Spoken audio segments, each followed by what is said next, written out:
What you're going to do is you're going to come into this long stance. So that means your spine is long, you've got an anterior pelvis tilt, and you're going to step 1 foot forward, 1 foot back.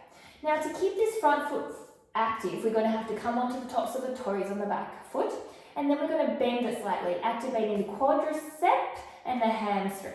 Now from here, we're just going to lean forward onto the front foot, weight is on the ball of the front foot, and hold. And you're going to square those hips, so no rotating, and just hold. Think about the sit bones going up to the sky, belly button in. And you're going to feel what is great is a nice stretch. Not too much, not too little, Kellogg's just right. So just a few things to note. We firstly don't want the bottom all the way down here. We want the sit bones up, but still an anterior pelvis tilt. And the sit bones have to rise so the hamstrings can stretch. Secondly, 1 foot is forward, 1 foot is back, but to put the weight on the ball of the front foot, I need to lean up onto the heel of the back foot. Thirdly, keep the spine long and the torso horizontal to the ground. Then from there, place the weight in the ball of the front foot, bending the front knee slightly, activating the back of the leg, the hamstring, and the front of the leg, the quad. Then from there, just staying forward and you'll feel a nice stretch.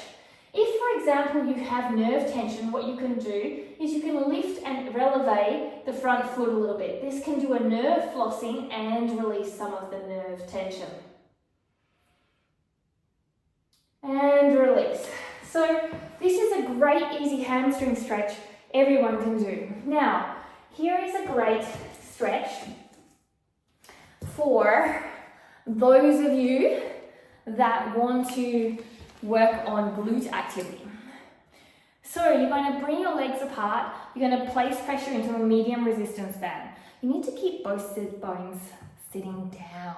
Hands come behind you and sit up nice and tall. Now if you find this a bit too intense with this pike, you can lean back, but as long as you're sitting up tall. If you find this too hard for your wrists, lean against a wall. From there, when you're up tall, keep the tension on the band and simply rock as far as you can. Don't let the sit bones come up, and then rock to the other side. And what you're going to feel is a nice side glute activity and core engagement.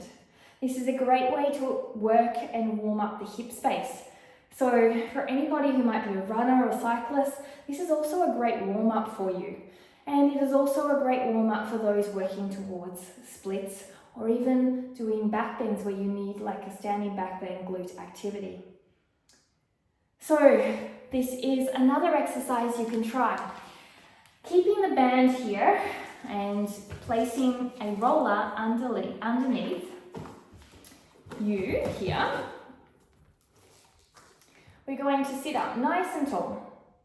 Now, as we want to do a nerve flossing here, I'm going to ask you to round your spine.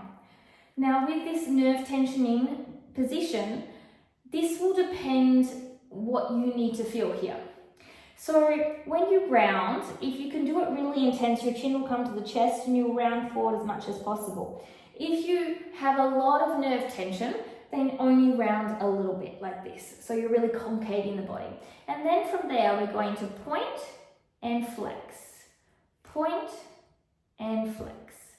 So the more you round, the more you're going to feel this nerve.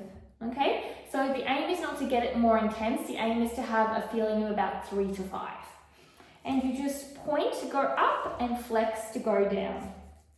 This is a nice nerve floss. Okay? You've still got the tension in this band as well, which is wonderful. All right.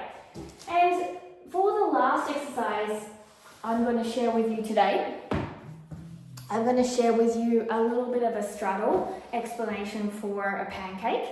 No, it's not yummy breakfast pancakes, but it's still pretty yummy for the glutes. Okay, so the straddle. I'm going to use 2 blocks and you don't have to. The reason I'm facing behind you is I want you to see the glute activity. So my legs aren't fully split.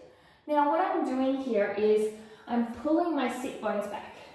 From there I'm going to squeeze my glutes. Can you see the activity? You should be able to see that. And as I squeeze my glutes, I pull out my legs. See, they're rolling out. Now from there, it's going to go to my pelvis bone, my lower abs, my middle abs, my ribs, and my chest as I come down. So I'm going to squeeze those glutes and keep them active the whole time. And I'm going to pull my pelvis bone forward, keeping my ribs strong. And I'm going to come down, down, down, down, down, down, down.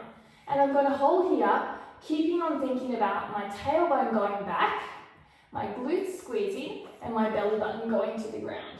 And this is a proper active pancake stretch. So from the other direction,